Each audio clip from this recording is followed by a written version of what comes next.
The views and opinions expressed in the following program are those of the hosts and guests, and not necessarily those of the staff or management of Worldwide Digital Broadcasting Corporation.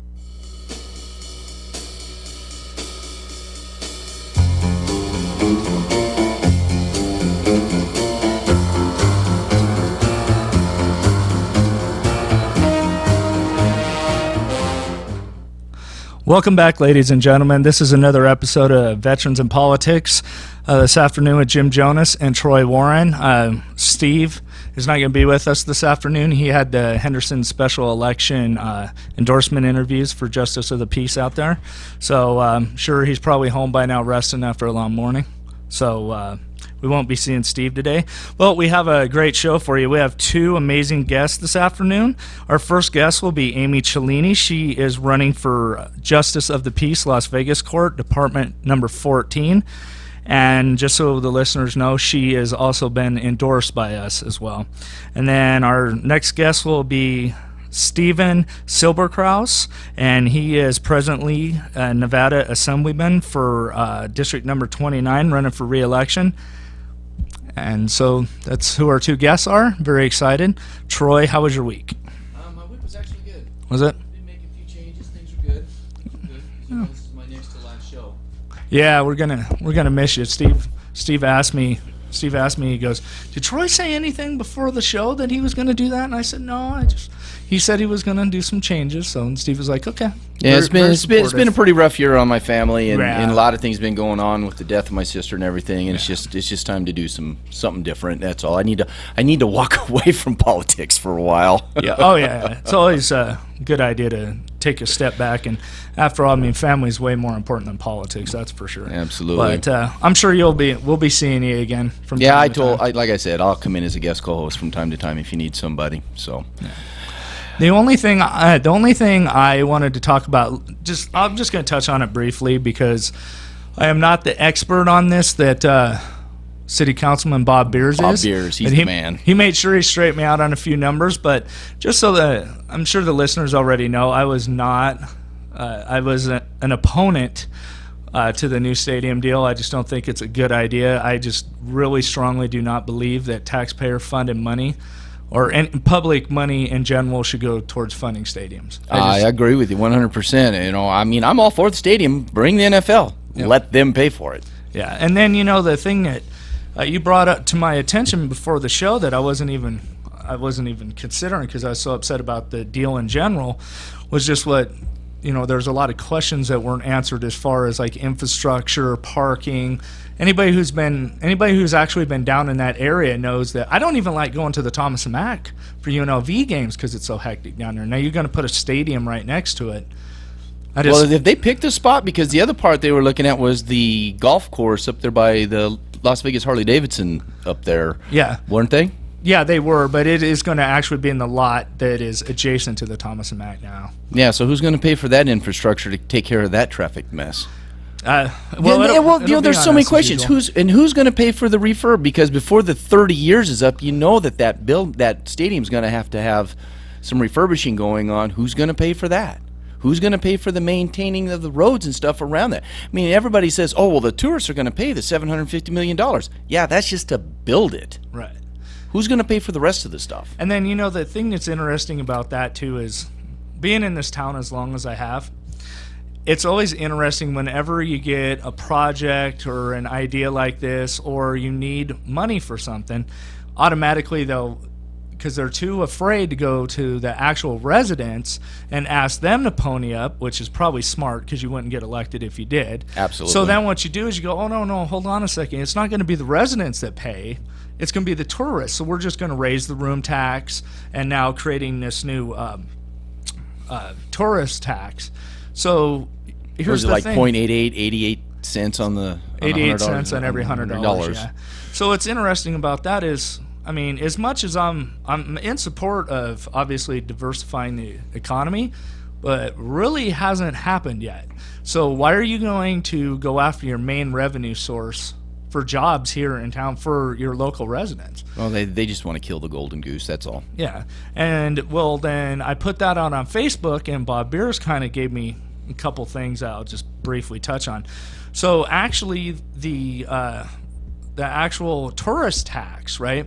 They don't actually believe that that's going to be able to raise the $750 million. Shocking. So that tax is going to go into revenue bonds.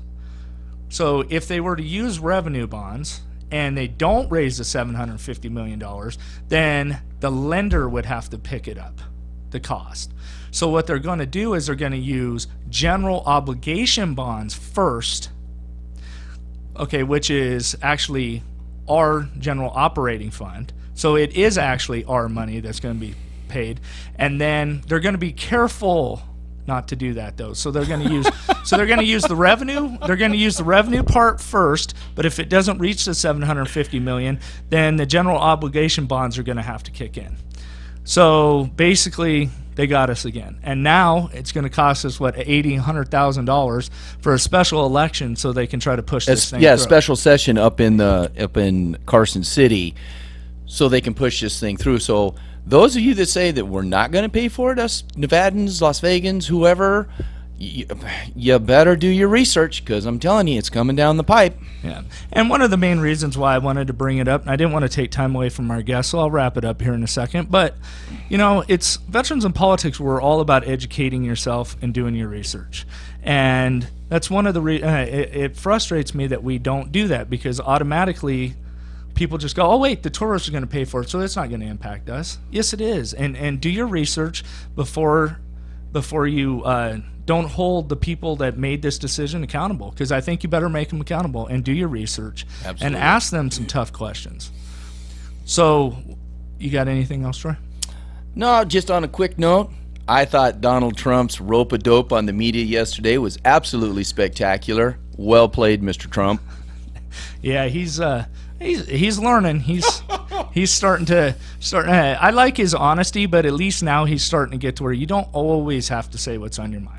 No, just don't have to always say. Just answer the questions. Just answer the questions. So he's getting there. Yeah. So we're gonna go ahead and take a quick commercial break, and right after the commercial break, we'll be back with Amy Chelini, who is running for Las Vegas Justice of the Peace, Department 14. Hi, this is Annette Levy. Corruption destroys communities. Did you know Nevada was rated the 5th most corrupt state in the nation? I want to change that. I'm running for District Court Judge in Department 20. Let's work together to raise the bar in Nevada. Call me at 702-499-7278 or look me up on my website, electannette.com. Thanks. Hi, I'm Heidi Hanusa, and I'm a marriage and family therapist. My clients consist of families, children, couples, and individuals that are in need of some assistance dealing with trauma, depression, anxiety, and many other life issues that you can find on my website. I accept most insurances. For additional information, such as location, hours, insurances, and experience, go to my website at Faith Individual and Family Counseling.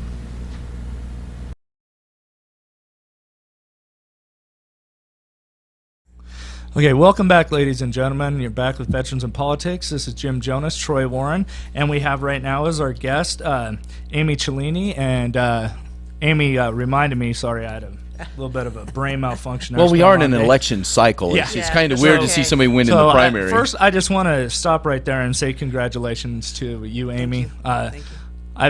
I've known Amy for quite some time now, and you definitely have always been very impressive. I honestly believe that you have the perfect temperament to be a judge. Thank you. And I know it's been a long time coming for you, so I just want to say congratulations right off the bat. Well, thank you. I appreciate it. And I'll tell you something. I appreciate the endorsement that I received from your organization. And I look forward to it. It's the best compliment you can give me about the temperament, because it's so important, and people just don't realize it when you go into court. The people are afraid when they come in a lot of times, and you just don't have to treat them like they're bad people. And I always say, just because the bench is elevated doesn't mean that it's a throne. It isn't. It's a privilege to be there, and I look forward to doing it and making the right decisions. Well, hopefully I'll never have to be in front of you. Well, I hope not. I don't think that's going to be a problem. So let's go ahead and take a step back for a second, Amy. Can you just tell the listeners a brief bio about yourself? Sure. I was born and raised here in Las Vegas. I went to UNR for college, and then I went to Santa Clara University for law school. Started my career at the district attorney's office, and then I went into private practice. The past 15 years or so, I've been doing criminal defense in justice court every day. So I'm ready. So you're not gonna tell the listeners what awesome tennis player you used to be? Oh, still you knew play? that? You Oh knew yeah. that? Oh yeah. Wow. Yeah. I used to be pretty good, but I haven't played in years. Yeah. I'd be embarrassed to get out there right now. But yeah, I did. We played a lot of tennis. In fact, I was in Florida for 1 year where I played at that Bollettieri Tennis Academy. Didn't you win a doubles championship? I did. We won state. Bonanza, right? Bonanza. Yeah, it was funny because You were a Bengal? I was a Bengal. Yeah. Wow. The pictures on the wall up there just cracks me up. I was there not too long ago. I was laughing, and my brother's picture's up there too for football, but his is in black and white because he's a little bit older. Yeah. So you're in between a Charger and a Sun Devil. Yeah. Because Something like that. I went to Clark, and he went to El Dorado. Did you? Yeah, I did. Yeah. Well, that's back when we only had like 5 or 6 schools, right? Yeah, I think. Well, you said Well, I graduated in '83, and there was 9. there was 9. Yeah. We have 36, I think. 37 because Sunrise opened up by my house up there on the mountain now. So Yeah. yeah, there's When a I lot. graduated, we were up to 14. 2 opened my senior year. Yeah, Silverado opened my senior year, and then or the year I graduated, and then I forget who the other one was. I think it was Coronado, maybe. Jesus, yeah. this Oh, town's there's gotten so so many. big. Yeah, I know. Now many. I can't even keep them all straight anymore. Yeah. So now that you've won, you can take a breather. What plans do you have for once you get on the bench? I know that, I know that you're very active in the community, and that also veterans issues are very important to you. I know you have relatives that have served. So what's next for you as far as like community involvement once you get on the bench and you kind of get the hang of things? Well, I mean, ultimately, what I would love to do is when we first start, I don't know where they're going to put me. You know, and be it if it's civil or criminal. Ultimately, what I would love to do down the road is to do the Veterans Court. Right. I think that's one of the best programs out there. I know there's a little issue with it right now, but I have every belief that that's going to be resolved, and they should get the remedies they deserve because. You know, what's the 2 things that's going to happen when some of, with the PTSD, when you're coming out and you see these horrific things at a war, you're going to do drugs, right? Right, yeah. Or alcohol, and things happen, and we need to address that and treat them, and this country's done a horrible job, in my opinion, and but Veterans Court is certainly a step in the right direction. And I also want to thank you. I've got a lot of things to thank you for today. Oh, you're welcome. Also, I remember during your endorsement interview, one of the things that you have brought up to all of us on the panel was, I don't think veterans have gotten a fair shake. And I think when you start talking to these, when you start talking to your federal legislators, when you do these endorsement interviews, you really need to ask them about a veterans court on a federal level. Mm-hmm. And I actually did that, and his name escapes me now, unfortunately. But but because he actually had some ideas about it and agree with it, I'm pretty sure that's probably one of the reasons why he was endorsed. Good. But I want to get that on a federal level too, because I've had situations, not with myself personally, because I'm not a veteran, where I know vets that have, they're spending a weekend out at Lake Mead with their friends or whatever. Maybe have had a little more to drink than they should have, and they have PTSD or whatever, and then they end up getting pulled over, just going up getting keys to back the boat down, and then planned on having their kid drive home or something. Then all of a sudden, they get nailed with the DUI. Well, that's on a federal level. It's federal, correct. And it's really tough for them to get any kind of. There isn't a veterans court or anything like that at the No, federal they level. don't. And to me, it's unbelievable. I was shocked when I found out that didn't exist. What about is there? Now we talked about veterans court. Is there any other kind of like alternative sentencing type things that you would like to see that maybe have been started but aren't where they need to be, as far as like a drug court? I know we have a drug court, but do you think it's working? Because we have such an overcrowding problem at the detention center now. It's a horrible situation that they have at the detention center right now. I do think that, I think drug court is working. I mean, you want to get people that are in there for drugs. You want to get them help so they don't repeat, because when you do drugs, you do other things. Right. And it's going to progress eventually. So Justice Court has a drug court, and my understanding is it's going very well. Now, the only way to truly know if any of these diversion type courts work is if you keep track of the numbers of the people. So in other words, when they graduate, if they come back in, if there's a way to do that, to know if it's working or not, to know, because you just don't know, right? But I think it's a great program. There's been a lot of success. A lot of people are like, it changed my life. particularly in district court as well. You know, the more they're looking at prison if they don't get it right. So I think that's important. I still the Veterans Court has a way to go, but it's going in the right direction, and I think that's a fabulous program. You know, any diversion court that we can. I mean, there's only so many diversion courts you can do. Yeah. You know what I mean? But you're right. You hit the nail on the head when you talked about the jail, and that was an issue. It's an issue right now. I mean, it's overcrowded. I think that they're over 20 million already, over budget. Yeah. You know, so, you know, you don't want nonviolent people in there, and all it does is cost us money. I think Costs us a ton of money. Cost That's us- the reason why I don't understand why we have the drug laws that we have. You know, because though I don't do it, I mean, I'm voting. Was it number 2? I think it's for the number 2. recre- Number Correct. 2. Yeah. I'm all for legalizing it all. Like this putting them in jail for that kind of stuff. It just and it's got to it's got to handcuff you, because I mean, you're going to put somebody that is a recreational user that just happened to get popped in the moment, and now they're going to spend time in jail or possibly prison. That's got to be frustrating. It's got to be. Yeah, it is. And right now, if they get caught with a small amount, and it's not, and they don't have the medical marijuana card, and if it's a small amount, usually it's just going to be a misdemeanor. They're not going to do any jail time unless the officer decides to take them to jail, and then they make bail. But on most situations like that, small amount, less than an ounce, it's a citation. Oh, okay. So with the marijuana, it's not that. Where you have to watch the marijuana, and this is with the DUIs now.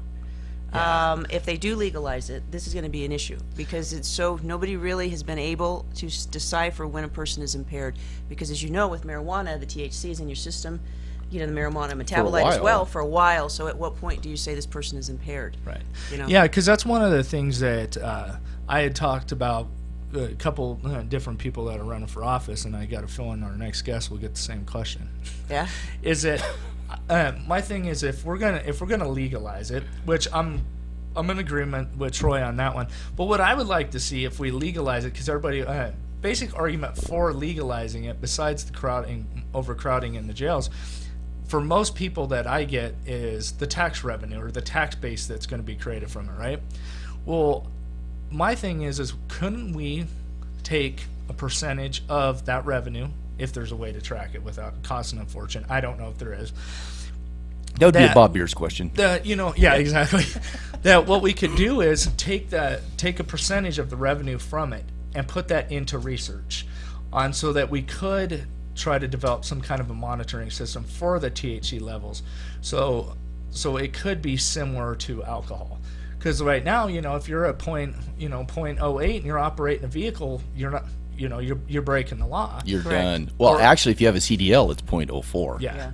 So, you know, with alcohol, even though unfortunately there's way too many alcohol-related fatalities, especially in this town, but I would like to see that happen. I would like to see some of that go to research to try to develop some kind of a monitoring system, because, you know, people, I get this all the time. Some people say, well, marijuana does not impair your ability to drive. I disagree. Yeah, I disagree. disagree too. with that Anytime you put 100%. Some kind of a mind-altering Yeah. substance. Because here's the truth. I drink alcohol. Jack Daniels is a very good friend of mine. I love my Jack Daniels. And, you know, however, I know when to say when. You know, the other night I was over to Buddy's house. We polished off a bottle. I slept on his couch. That's what you're because supposed to do. Good job. you know, that's what I do. Text Good. my wife, say, hey, I'm not going to come in. Right.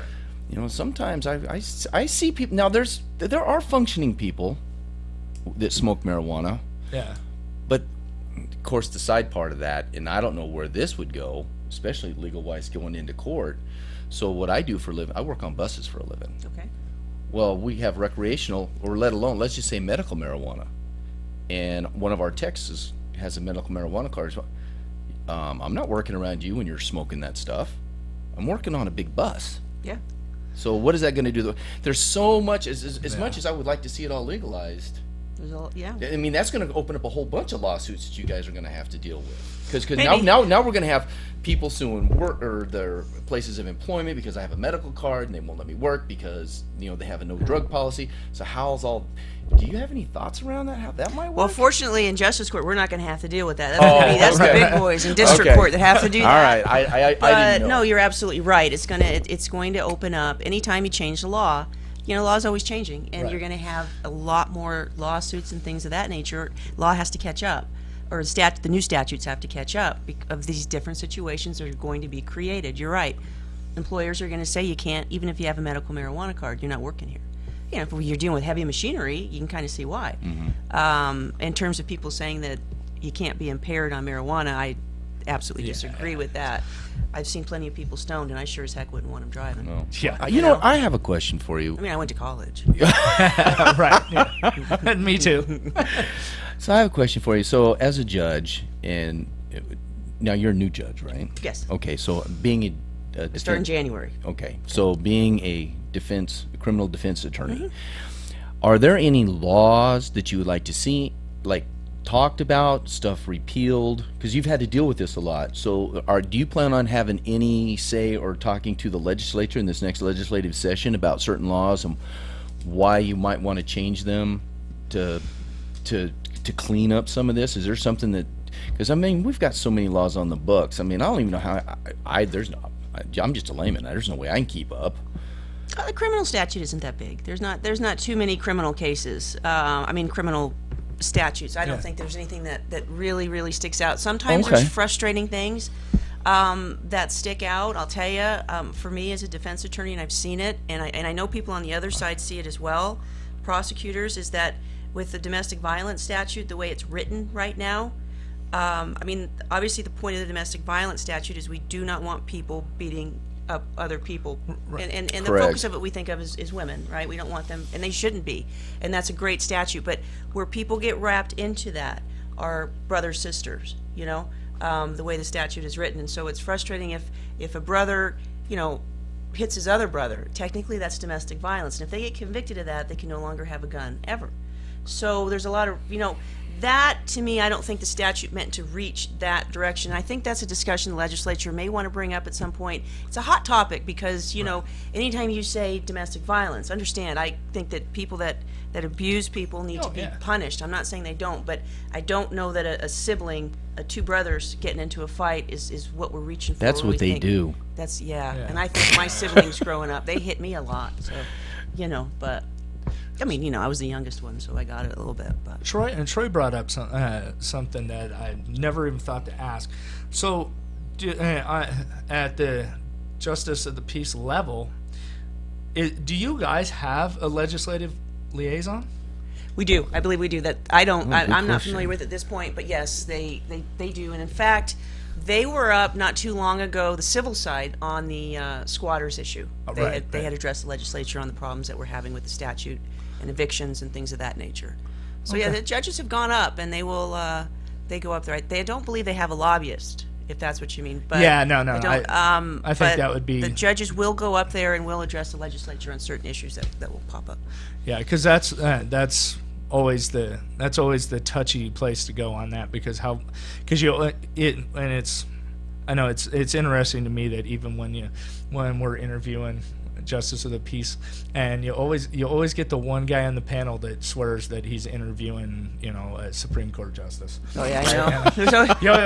you always get the one, and I'm not going to mention their name because they're a friend of mine, but I had to tease them on that one. But so because it's like they always ask, well, do you believe in legislating from the bench? And it's like, that's kind of more of a Supreme Court justice thing. So you got to be kind of careful on that one, how much you want to go up and get involved with the legislature, because you want to keep that balance, I guess. Do you think, what do you think this next legislative session, what's going to be the key topic that you think of? So you brought up the domestic violence. Oh, I don't think that's going to come up. I'm not saying that. I don't. Right. No, you just, it was asked upon me, like, if there's things that I experienced in criminal defense that I would like to see addressed. I think one day we're going to have to address that. Yeah. And still keep the statute for what its primary purpose is, and that's to protect the victims of the domestic violence. But what are the? Just go ahead and ask the question again. I'm sorry. Oh, so anyway, it was just that was one of the things that you want to address. Is there anything besides? So the marijuana issues coming up. Yep. How would you? Is there any specific way you would like to see that law written that might make it easier for you? As a judge? Well, they're going to have to address the DUI statute. I mean, they're going to have to. And my understanding is the district attorney's office has already had a few seminars in Colorado to see what they're doing there, about how they're going to determine, at what level is a person impaired. And, I mean, they're going to have to address that. Okay. Troy, you got any more questions? No, I'm just enamored just sitting here next to her. Yeah. Pretty cool guy. I like this guy, and he's all right. Yeah, Troy's a pretty good guy, that's for sure. Okay, so Amy, Judge Chelini, is there anything you would like the listeners to know, point of contact, how they can get a hold of you? Well, right now, they can get a hold of me at my office. I still have the law firm until the end of the year, and that's at 702-386-0500. And street address is 630 South 7th Street. Okay, Amy, well, we want to thank you very much for coming on. And again, congratulations. Very well deserved. Congratulations. Yeah, Very, and very, thank very you happy guys. for you. I appreciate it, and keep fighting for the veterans, okay? Oh, we definitely will. Yes. Good. Okay, Deserve that it. was Amy Chelini. What, Judge-elect? Is that how I you say guess that? that's what we're going to be. Yeah, Judge-elect. Judge-elect. Judge-elect Chelini. That was very nice of her to come on this afternoon. We're going to go ahead and take a quick commercial break, and we're going to come back with Stephen Silberkraus, who is the Republican Assemblyman for District Number 29, running for re-election. Hi, this is Annette Levy. Corruption destroys communities. Did you know Nevada was rated the 5th most corrupt state in the nation? I want to change that. I'm running for District Court Judge in Department 20. Let's work together to raise the bar in Nevada. Call me at 702-499-7278 or look me up on my website, electannette.com. Thanks. Hi, I'm Heidi Hanusa, and I'm a marriage and family therapist. My clients consist of families, children, couples, and individuals that are in need of some assistance dealing with trauma, depression, anxiety, and many other life issues that you can find on my website. I accept most insurances. For additional information, such as location, hours, insurances, and experience, go to my website at Faith Individual and Family Counseling.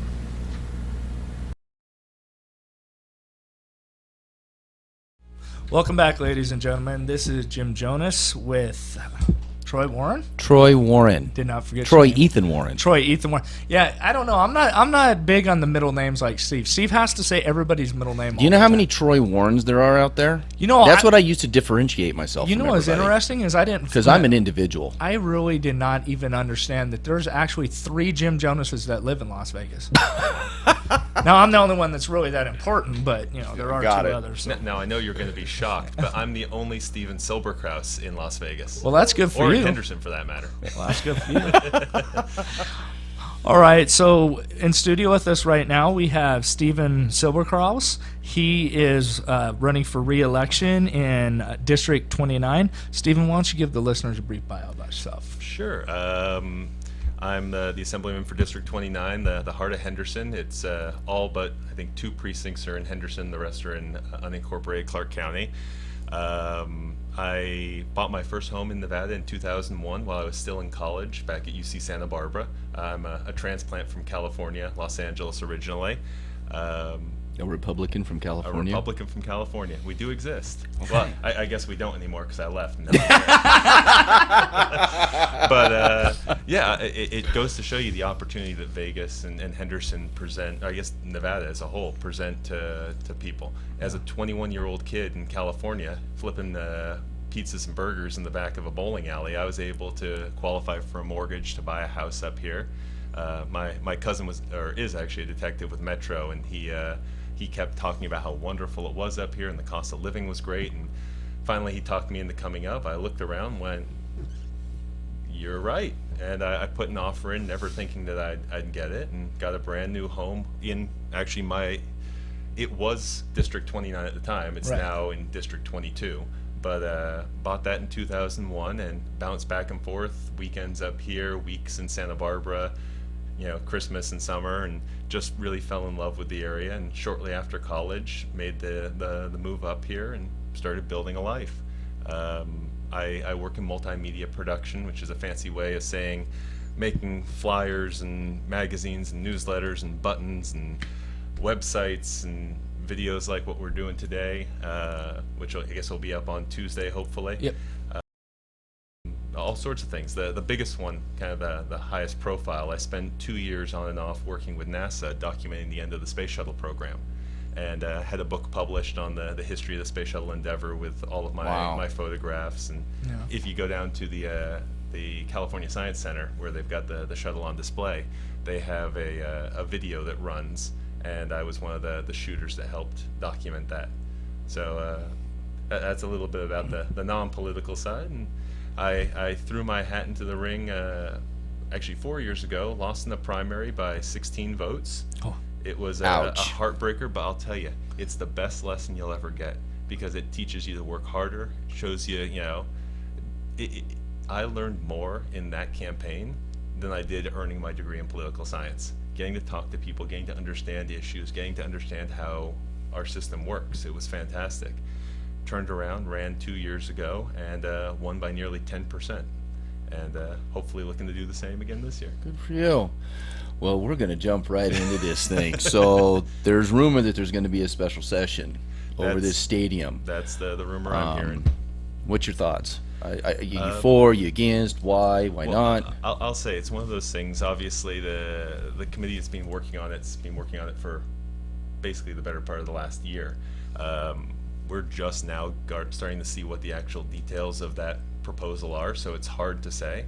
I'm not a big fan of putting public money, raising taxes to do it.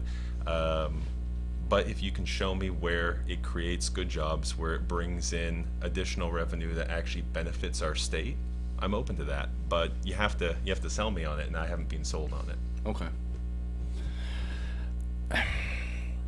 Question one. Let's just jump right into the next one then. Question one, background checks.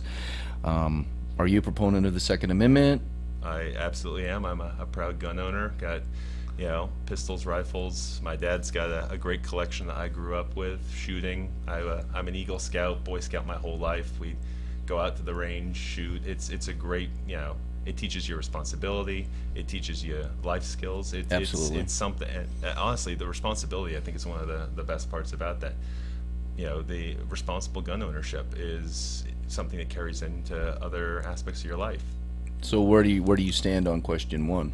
I think it's something that sounds good to people who don't understand the policy, and I don't think criminalizing or penalizing people who are obeying the laws solves the problems with crime. You have to go after the people who are violating the laws that are on the books. We've got so many issues that don't relate to. I'm assuming you're a gun owner. Yeah. Yeah. Right. But you follow the law. You understand what it is. You make sure that you keep apprised of it. Why are we coming after you? Why are we making it harder on you? You're following the law. We need to crack down on the people that aren't doing that. Okay. So you're against one? Yes. Okay. Just want to be clear on that. You can't get much more clear than that, right? Yeah. You got anything, Jim? Because I know what I want to dive into next, but I don't want to. Oh, just real quick. Mine's a real general question.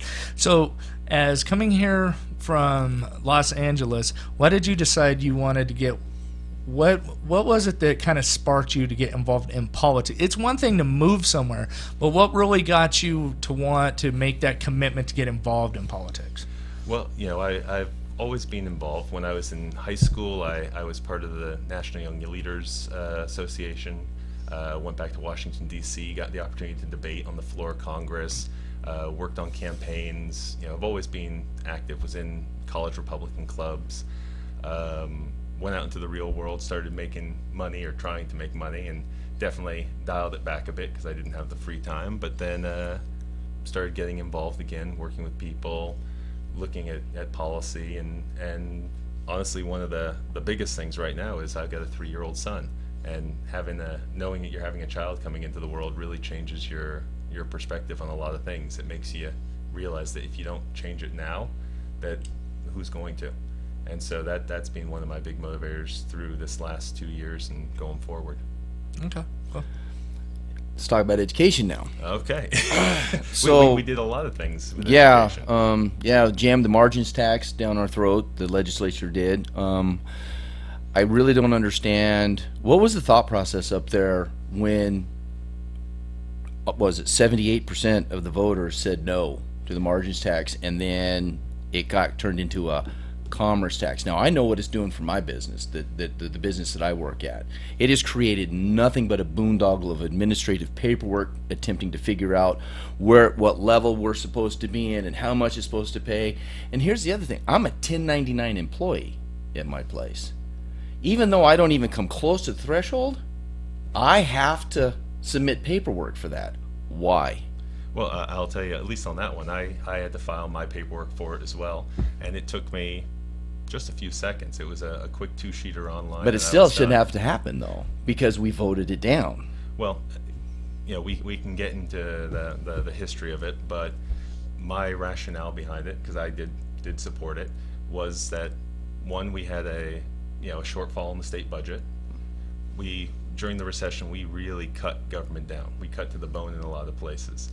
And one of the things that suffered was education. Obviously, we're 50th in the nation. We have been for over 20 years. Yep, and we weren't always. We have been. I think a big chunk of that is the rapid growth you've seen in Southern Nevada. Obviously, a lot of people coming in from California and from other places. I mean, you went to high school. If you think about what the city looked like when you were graduating high school versus what it is today, it's a completely different beast. Yep. I know when I came up in 2001, the 215 stopped just past Eastern. I got off on the Lake Mead and drove that the rest of the way to my house. It's very different. It's grown. I truly believed we needed to put the additional resources and programs into the classrooms to help our kids and help our economy, because companies, and I heard this right from from executives' mouths, they didn't want to come to Las Vegas because they didn't think we were serious about education. They didn't think that they could find the workforce that they needed to be able to bring good jobs here. And by showing that we're willing to invest in our kids and in our future, we've started bringing new companies to town. And I'm hoping that will continue, and we'll see better jobs for our kids as we go forward. I think where I get kind of disillusioned on the whole thing is that, it just leaves a sour spot in people's mouths when you're asked, do you support this or not, and it's overwhelmingly no, we do not. And then instead of not pushing it through in this legislative session, but actually going to the people, just like you just did, right? Mm-hmm. You go to the people and you tell them, hey, I know you guys said there's 78% of you that said you don't want this, but you need to just hold on a second and actually go to the people and explain it to them. Because what I think that's where people get frustrated is it's just pretty much like, hey, you know what? These guys don't listen to us. If 78% of people say they don't want something, why would they do it anyway? And then the Republicans really get a lot of backlash because they always talk about smaller government, being more fiscally conservative, and now and you have a governor, whether we like it or not, is the most powerful Republican in the state. He said he wasn't for it, and then all of a sudden he goes along with it too. So I think that's what frustrates people the most. So why didn't we take a step back and actually explain to the people exactly what the benefit was, rather than just basically saying, F you, you guys don't know what's best for the state, we do? Well, one of the things I'll say is, the system was similar, but the rates are entirely different. The margins tax was going to raise over $800 million a year, a very large amount of revenue. Mm-hmm. The commerce tax raises $60 million over a biennium. So that's $30 million a year. So you've got an $800 million tax versus a $30 million tax. Mm-hmm. So they're very different beasts in that. I recognize the systems are similar, and if your business is under a burden of paperwork that isn't working properly, those are the things that you have to start ironing out. And I'd love to hear where the trips and falls are. I know I've talked to constituents who've brought up similar issues, and we're working through those so that we can smooth that out, because it shouldn't be a burdensome system. It seems like when laws are written, they're just written so randomly difficult. Right. And when you go into it, because if you go down to the Department of Taxation now, because I know it's my friend that owns the business, and he said we go in there, they don't even know what the level is, because I haven't read the whole thing, but listening to him, he's ready to strangle somebody. because of the level of frustration, because they want him to pay 40,000, and technically he's only supposed to pay 18,000, and then now it's supposed to be 24. There's no consistency in it, and that's why I'm wondering why wasn't it written. Well, I think part of that comes down to just rolling out any program. You always have your rocks in the road that you have to get by. I think as everybody understands how the process works, it'll smooth out, and as we find those rocks and potholes, we can go back and smooth them out. It shouldn't be. And one of the things I was going to say, obviously, our legislature only meets 120 days every other year, so you have a difficulty making quick adjustments to things, because if we catch something that's wrong, short of a special session, right, you end up having to wait a year and a half to be able to address it, and that's a challenge. When we were a smaller state, when you guys were in high school, or when your fathers were in high school, it was a different beast. Now, because we've got so many people, we've got so many things going on, it's hard to have a part-time government in a full-time state. So so you said basically it's going to raise about $30 million a year. Yeah, is what you're saying. So I think another thing that frustrates me, and I know I hear it from other voters all the time too, is it's everybody always says that, like, oh, Republicans are always anti-tax, they'll never vote for any tax. To be perfectly honest with you, that's not true in my case. Like, honestly, I don't have any kids in the school system, but I still care about the school system. So if you can show me where my taxpayer dollars are going and how it's doing good, hey, I'm willing to pony up. Definitely. A reasonable amount. So how do we know that $30 million is being used properly? Where's the accountability? Well, I think is what's when we set up all the different educational programs that are now in place for this school year and going forward, we actually siloed off money so that it wasn't put into the general fund where the trustees would be able to put it wherever they wanted. It went to specific programs like Zoom schools and ELL programs, and programs that we believed would actually show a net positive for our students to actually be able to start improving the foundation of our education system. And with those came accountabilities and clawbacks. If things weren't working, if things were being abused, those monies would then be pulled out. So that's one of the strong things that made me support it. On top of that, we also passed AB 394. And I don't know if you followed the last year with the breakup or the reorganization, whichever term you want to use, of the Clark County School District. That right there changes the whole structure, so that instead of putting that money to a central bureaucracy, we're actually making sure it goes to the schools. It goes to that site-based team that's now half parents, or up to half parents, teachers, administrators, community partners, to be able to make sure that those monies are budgeted well, to actually work. The more local you can control the dollars, the better accountability you're going to have, and the better results we hope you're going to have. And obviously the transparency that goes with that. If you've got parents sitting there and you try to take dollars out of their kid's classroom, I think you're going to have a heck of a fight. Yeah, and that I got a feeling you're not going to let anybody take dollars out of your kid's classroom. No. Well, it's and thank you for bringing that up too, because that's another thing about, honestly, I think one of the best ideas was the educational savings accounts. I mean, that's one of the most transformative ideas for education. Well, it's long overdue in my opinion, but you guys really put your foot forward and tried to do something there. But in this next session is, how do I put it, that you could actually do it legislatively, but through maybe clean up some of the language in it, so that, because there was a court challenge to it.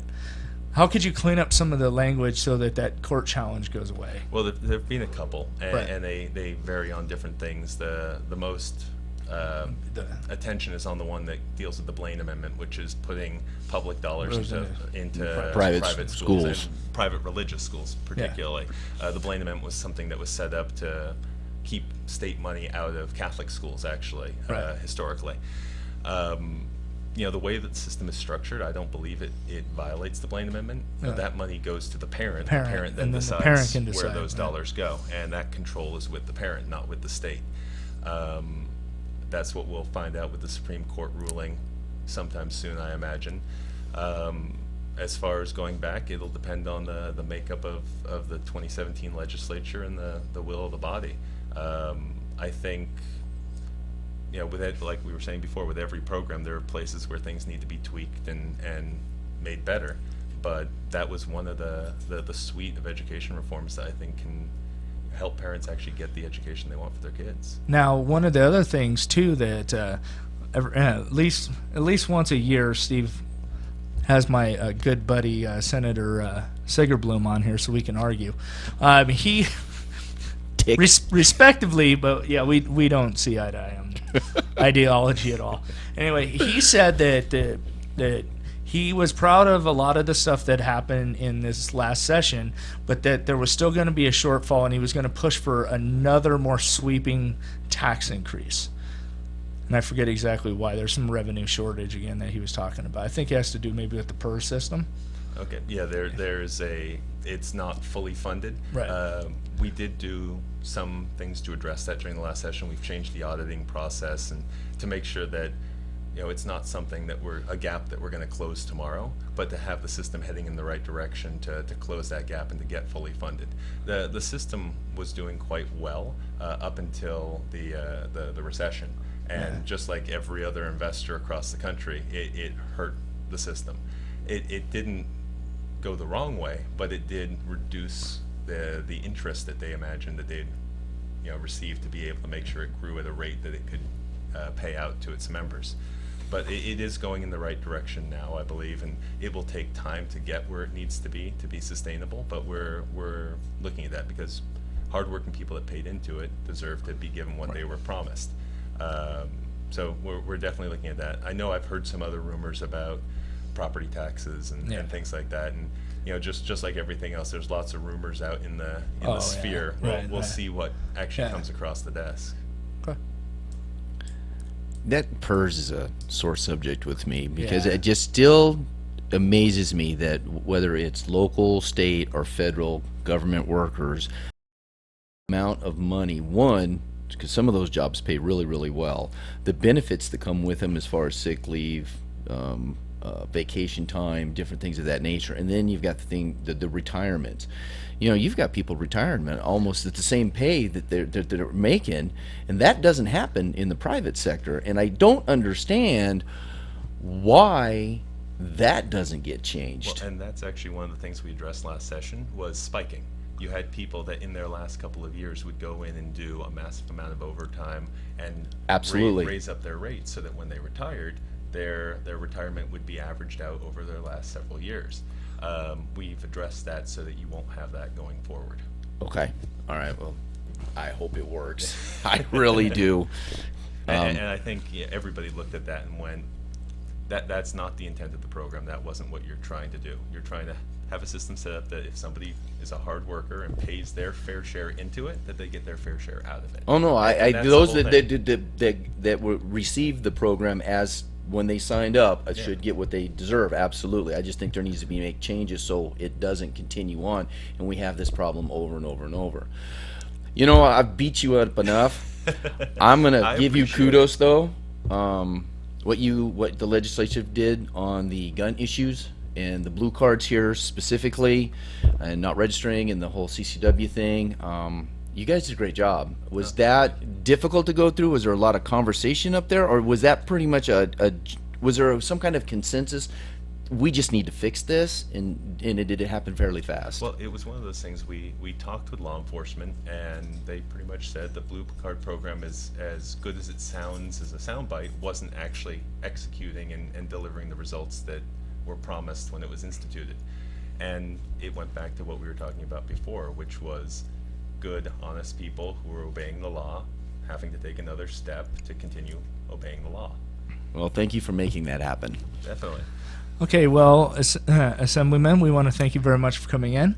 We have 2 minutes left, so since you are campaigning, why don't you spend that last couple minutes here on telling the listeners why they should vote for you. Absolutely. Well, and I may split it 1 minute and 1 minute with an issue or another cause, if I may. Sure. I guess Absolutely. the sooner I get to it, It's the more your time I 2 get. minutes. Your 2 minutes. Well, I'm running for re-election. I appreciate your support. I've got a record behind me that I stand by, and I'd ask you to go to my website, silberkraus.com. It's my last name.com. You can find out more about me, ways to contact me if you've got issues or concerns. My personal cell phone number is 702-900-0998. That's 702-900-0998. And if I may, I actually wanted to talk about something veterans related. And actually, I've got a question for you. I know you didn't serve, but did your dad or your grandfather? It was actually both my grandparents were Korean War vets. Fantastic. Yeah. Well, then, are you a son of the American Legion? No, I am not. Well, I'd love to see about changing that today. I have an application right here. Okay. It's an organization of children, grandchildren, great-grandchildren of men and women who served during combat periods. And I'm fortunate enough to have been newly elected as the state commander for the organization. Congratulations. Thank you very much. And I'm pushing forward. There's a program called the Child Welfare Foundation that helps raise money for kids and nonprofits to help support those that have gone out and fought for us. I know I'm rushed at the end, but along with that, we support programs like Boys State and Girls State, which bring kids here in Nevada to the legislature to learn about how our government works. They can go from there to Boys Nation, Girls Nation, and I think that we've run out of time. So thank you for giving me the moment. Go ahead. Oh, I appreciate it. It's important. It gives them an opportunity to really learn how the system works. And the more people we can get involved, the more we can grow Americanism, the more we can teach people what our history is and how we can support the men and women that have fought for it since the founding of our country until today. Right now we've got 4 National Guard battalions here in Nevada, 3 of which have been deployed and 1 that currently is. And there isn't a day that doesn't go by that I don't think about those kids that are over there fighting for us. And anything that I can do to support them, and you as a son can do to support them. I know we've got veterans in the room, be they behind the camera or in front.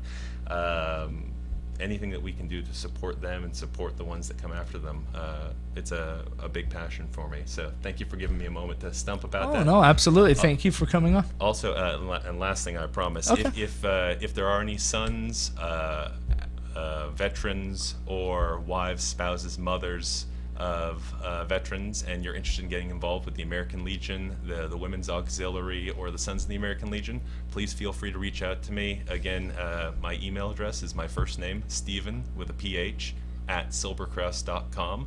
I know they put the website up before, so if you go to the website, you'll find my email there. Please feel free to reach out anywhere you are in the state, and I'll be happy to direct you to the appropriate person to get you plugged in. Okay, thank you very much, Assemblyman. We really appreciate you coming on, and I know those aren't necessarily easy questions to answer, but I think you did a really good job. I appreciate it. And I wish you luck in your re-election. Thank you so much. And last time I was here, you asked me some water questions, so hopefully offline I can finally answer those for you. Yeah. Steve gave me a hard time. He was like, "Really, water questions?" But thank you very much, Assemblyman, for coming on. This was another episode of Veterans in Politics with. How do you want to be called this time? Troy Ethan Warren, to make sure we put his middle name in there.